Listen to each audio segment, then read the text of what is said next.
We have multiple Lakers updates to go over today ahead of a big game following the return from the All-Star break, as JJ Redick has revealed some surprising details surrounding Luka Doncic. We're going to break that down as well as discuss some other injury updates surrounding LeBron James and Cam Reddish, as well as others. So stay tuned for all that in this episode, folks. But before we get into it, if you're part of the 89% who aren't subscribed to the channel, this is the place to be for daily Lakers content. If you're enjoying the multiple videos a day, make sure to hit that subscribe button as we're on the road to 17,000 subscribers and big goal of 20,000 subscribers. Ladies and gentlemen, let's get right into it. There's a lot to go over, and obviously we know the Lakers are finally back from the All-Star break. They played tonight against the Charlotte Hornets on the first night of a back-to-back. There's been some rumblings about LeBron James, which we'll dive into, not playing these games. And we have some updates just on a bunch of different things. And finally, Lakers basketball and basketball in general is back. So it was a well-needed All-Star break for us, especially for a lot of the Lakers players.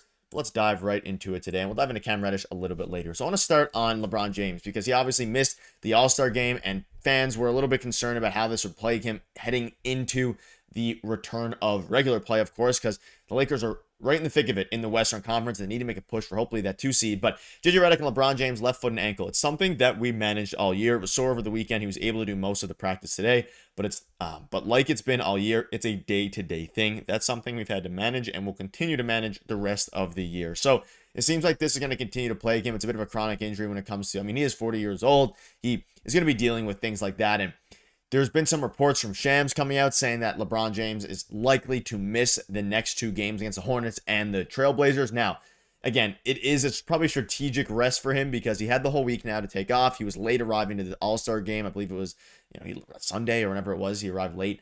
And as you start to think about what LeBron James is going to have to do for us this season, for this team to win, he needs to be healthy. And not playing him against teams like the Trailblazers and the Hornets, hopefully they'll be able to win, especially now that they have Luka Doncic back, and we have a big update on him as well. So it's very, very intriguing. You see this here breaking. LeBron is likely to miss the next 2 games against the Lakers, next 2 Lakers games against the Charlotte Hornets and the Portland Trailblazers. And I think this is just getting him a full run of rest, because now this will give him a week and a half to 2 weeks of full rest, get him fully going, and then of course for the game on Saturday or Sunday, you get him back in the lineup. And there is still a lot of chemistry to be developed surrounding LeBron James and Luka Doncic. They only played 2 games together. Obviously, we have Jackson Hayes. The center position is still a big question, and there's a lot of things to look out for in the game tonight. They're coming off of a brutal loss against the Utah Jazz, and although the Hornets aren't a great team, they still can put up a fight. Mark Williams is probable for tonight's game, which is a funny turn of events. He seems to be fairly healthy now. And again, the Lakers failed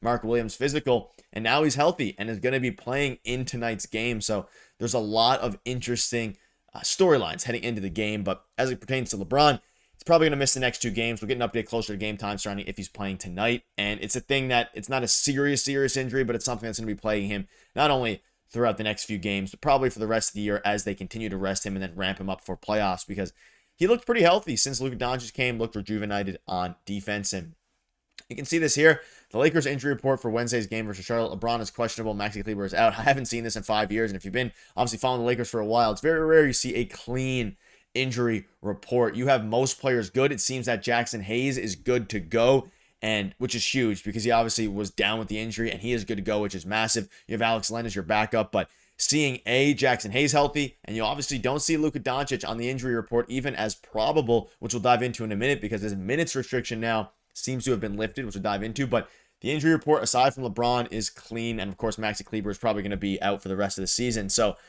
everything is starting to line up now. You come out of the All-Star break, everybody's healthy. You have Jackson Hayes can continue to develop that chemistry with Luka Doncic, which we started to see early in their couple games there before he went down with the injury. Hopefully Alex Len as well. It's another player I'm really going to keep an eye out on because we know what the rest of the team is going to be able to do, whether that's Luka, Hachimura, Austin Reaves, Dorian Finney-Smith, all these different guys, Gabe Vincent.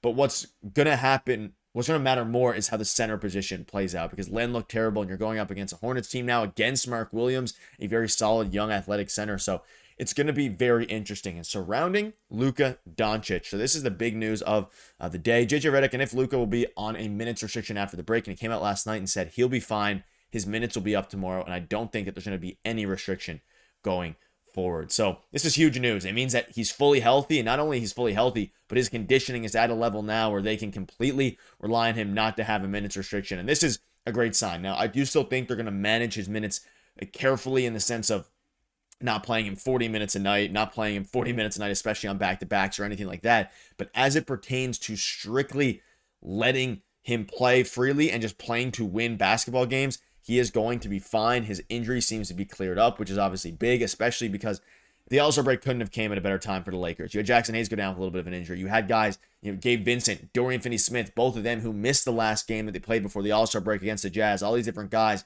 are now fully healthy, and you don't see him, any of those guys, in the injury report. This team can come out, they can come out absolutely firing and hopefully go on a big win streak here to get themselves right in the thick of the Western Conference race. You can see this here, JJ Redick says Luka will no longer be on a minutes restriction. It's just big news because you start to think about now how this team has to perform. And we know the All-Star break is fairly late in the NBA. Basically 2/3 of the season is done. You have a third of the season left to get into a favorable spot in the Western Conference to give yourself a favorable playoff matchup. The center position, they can still upgrade if they want to, whether that be Bismack Biyombo, whether that be Mo Bamba. We're going to have to see, and that's why these next few games are going to be crucial for Alex Len to see how this center position performs. If Jackson Hayes and Alex Len look good over the next few games, again, they're going to have to do it against decent teams because they're playing pretty poor teams in the Hornets and the Trailblazers. But again, knock on wood on that because they just lost the Jazz right before the All-Star break. There's a lot of interesting things here. And you look at the depth chart. Again, Hayes is good to go. LeBron, questionable. I would assume he's going to sit out tonight. So then you assume either Vando or Dorian Finney-Smith, throwing him back in there. You have Alex Len as your backup center. For me, the biggest storyline heading into tonight's game is going to be the center position and also how Luka Doncic does in absence of LeBron James. He's very familiar with, carrying a team like he did in Dallas, for many, many years, alongside Kyrie, of course, once he was traded there a few years ago. So it's going to be interesting to see a ton of different storylines coming out tonight. Obviously, Luka in his couple games is averaging 15 points. I think now that he's healthy, his conditioning is good. He had a week. He's now been with the Lakers for weeks in order to figure out the plays, figure out how everything works. He seems to be loving it here. Get him back into the mix. His numbers are going to start to go up. And it's a great test today, if LeBron James is missing, to see if he can help propel his team to a win or two, depending if he misses the second game, LeBron James, that is, against the Portland Trailblazers, because this is why they brought him in. Not to say Anthony Davis couldn't do it, and he did do it in lieu of LeBron James missing some games. But you bring in a superstar like this to carry your team, to keep their floor as high as possible. And now we get to see it tonight in full effect. And a couple other things from Cam Reddish. He was back with the Lakers today after being away from the team because he obviously had a kid. His first practice with LA since the trade was rescinded. He said, it's been good. We talked a little bit. I know he is in a funky situation. I've been traded. I've never been a part of having to come back after that. It was part of the business. I just know he's happy. It's all over with. It's another storyline to keep an eye out on. If Cam Reddish gets any minutes, I know some of you guys in the comments prefer Cam Reddish to be, remain on the team and then waive Shake Milton. I saw a couple comments regarding that.